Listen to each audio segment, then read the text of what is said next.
దక్షిణ భారతదేశంలోనే ప్రసిద్ధిగాంచిన ఉమ్మడి నెల్లూరు జిల్లాలోని వెంకటగిరి శక్తి స్వరూపిణి పోలేరమ్మ అమ్మవారి జాతర సందర్భంగా అధికారులు సమీక్ష సమావేశం నిర్వహించారు.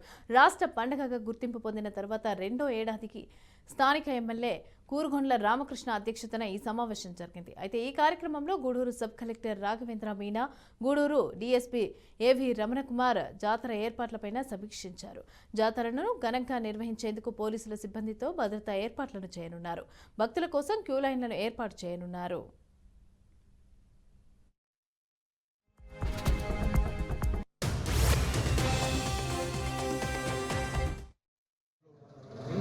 గతంలో కన్నా కూడా పకడ్బందీగా బాగా ఉండాలి. వచ్చేటువంటి భక్తులు ఫ్రీగా దర్శనం చేసుకోవాలి అనే కాన్సెప్ట్తోనే ఇప్పుడు కూడా మనం మీటింగ్ పెట్టుకొని చెప్పుకోవడం జరిగింది. ఖచ్చితంగా భక్తులకు ఎలాంటి ఇబ్బందులు లేకుండా ఫ్రీగా అందరూ కూడా దర్శనం చేసే విధంగా ఏర్పాటు చేస్తామని చెప్పని కూడా తెలియజేస్తా ఉన్నాం.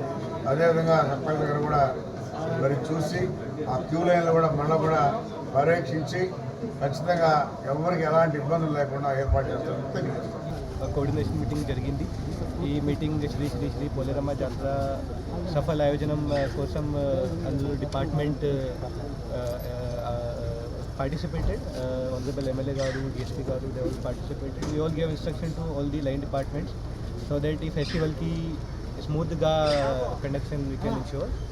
And ఇది state festival kabatti all the precautions are being taken care of. Municipal department is instructed to upkeep this arrange the city roads, drain, lighting in a very good manner. Then the RV department will ensure the any department instruction.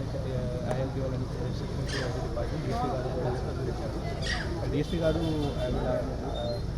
will also Poleramma జాతరని state ఫెస్టివల్గా declare చేశారు. ఇప్పుడు ఒకసారి మనకి state festival declare చేసిన మనకి కొన్ని protocols ఉంటాయి. కంపల్సరీగా ప్రోటోకాల్స్ పాటించాలి. రూల్స్ అండ్ రెగ్యులేషన్స్ ఉంటాయి. అంతకుముందు గతంలో చేసిన దానికి ఈసారి చేసేదానికి కొంచెం భిన్నంగా ఉంటుంది. కంపల్సరీగా అన్ని రకాల ప్రోటోకాల్స్ పాటిస్తాం. Okay, thank you. 200 ఉండొచ్చు, 1200 మంది సిబ్బంది పార్టిసిపేట్ చేస్తున్నారు. సిఈలు, ఎస్ఐలు, డిఎస్పీలు అంటే ఇక ఫైల్ కావాలి. ఫైల్ అయితే ఫిగర్ ఎంతమంది డిఎస్పీలు, ఎంతమంది సిఏలు, ఎంతమంది ఎస్ఐలు, ఎంతమంది సిబ్బంది అనేది ఒక ఫైల్గా ఒక 4 రోజులు ఉంటుంది. పార్కింగ్ ప్లేస్ పార్కింగ్ ప్లేస్ బస్సులు పార్కింగ్ ప్లేస్ ఏదైతే మన టౌన్లోకి వచ్చే మెయిన్ ప్రధాన రోడ్డు ఉన్నాయో ఆ ప్రధాన రోడ్డు ఏంటంటే ఇంపార్టెంట్ పాయింట్స్ కట్టా పాయింట్ పెట్టి ఆ కట్టా పాయింట్ వరకే వెహికల్స్ అయిపోతాయి. అక్కడ ఏంటంటే దగ్గరలోనే పార్కింగ్ ప్లేస్ ఉంటాయి. ఏంటంటే అక్కడి నుంచి భక్తులు దిగి వెళ్ళిపోవాలి, దిగి బై వాకి వెళ్ళిపోయి మళ్ళీ దర్శనం చేసుకున్నాక అక్కడ వచ్చి మళ్ళీ పార్కింగ్ ప్లేస్ వచ్చి మళ్ళీ వెహికల్స్ ఎక్కాలి.